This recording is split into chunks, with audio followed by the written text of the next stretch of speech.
Withdraw from the area around Kyiv, many in the West have wondered exactly what they are up to.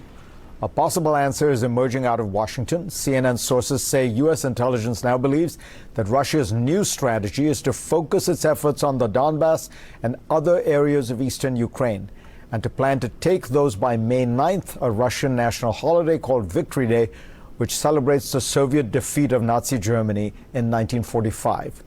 What to make of this? Retired Admiral James Stavridis was NATO's Supreme Allied Commander from 2009 to 2013. He's the co-author of 2034, a novel of the next World War, which is newly out in paperback. Welcome, Jim. Let me ask you something. We're all impressed by the Ukrainian army's incredible resistance, by the people of Ukraine. We noticed that the Russians are doing poorly, logistical supplies. But what I worry about is Russia is still huge. I mean, they have a 10-to-1 advantage in terms of defense spending and army. So if you were to be watching this, and I know this is an awkward position for you to be in, if you were advising the Russians, what are they likely to do next? How are they going to deal with this setback, given that they do have the resources to come back again? Well, let's remember Plan A was to sweep across Ukraine, a blitzkrieg, decapitate Zelensky's government, probably decapitate him personally from what we've seen of the Russians lately, and install a puppet regime. Plan A failed miserably. So they're on Plan B now, and if I were giving them advice, I'd say, you know, that's a pretty smart Plan B, which is to consolidate your forces, get them in one area of the country where you've got sympathetic followers to a degree. There are ethnic Russians in that southeastern corner that kind of runs from Crimea through Mariupol up to Russia itself. Try and consolidate that land bridge. Above all, consolidate your forces. Because, to conclude here, Fareed, you know, Plan A would not have gotten a passing grade at any war college in the West. It was a dumb plan. You know, admirals love to criticize generals, right? But this was badly constructed, hampered by logistics, and it's a failure. Putin, if you're going to win this thing to some degree, get your forces consolidated in the southeast.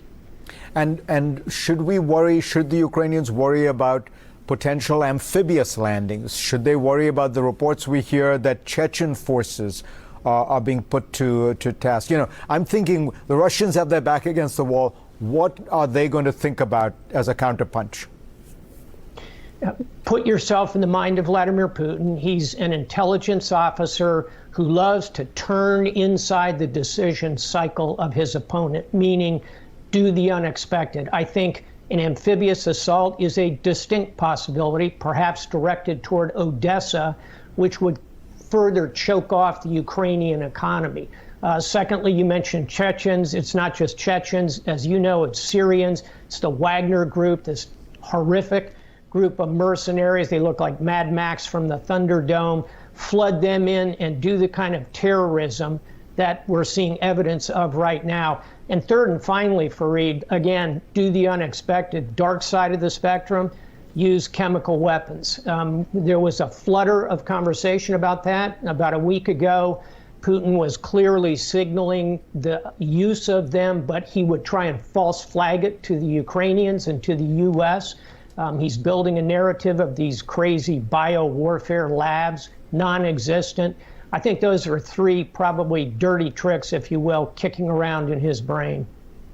And now tell the Ukrainians, what should they do when they think about these kind of possible maneuvers? What is the best Ukrainian strategy going forward? Continue to take and push the West to give you everything. I was quite heartened over the last 48 hours to see indications the U.S. will help facilitate the transfer of tanks. Russian tanks, which the Ukrainians know how to operate, into their hands, because that battle in the southeast will turn more back toward conventional warfare in the sense of watch for the Russians to dig in along with the, quote, armies of these tiny foe states of Luhansk and Donetsk, build some defensive structure. That's where tanks can help you. So push the West, President Zelensky, to continue to give you what you need. And I have to say, Fareed, the use of the Javelin on the battlefield, destroying Russian armor, is breathtaking. The Biden administration should get a lot of credit for moving as quickly as they did to get those weapons in the hands of the Ukrainians. I'll finish with a quote from Winston Churchill, most quotable man in history, who said in the run-up to World War II to FDR, "Give us the tools, we'll finish the job." And very quickly, would you agree that Ukraine's real killer weapon is nationalism? I mean, you know, it seems to me that the rule here is when you have nationalism on your side, it's a force multiplier. The U.S. discovered this when fighting, you know, in Iraq and Afghanistan, and now the Russians are discovering this. The Ukrainians seem ready to fight and die.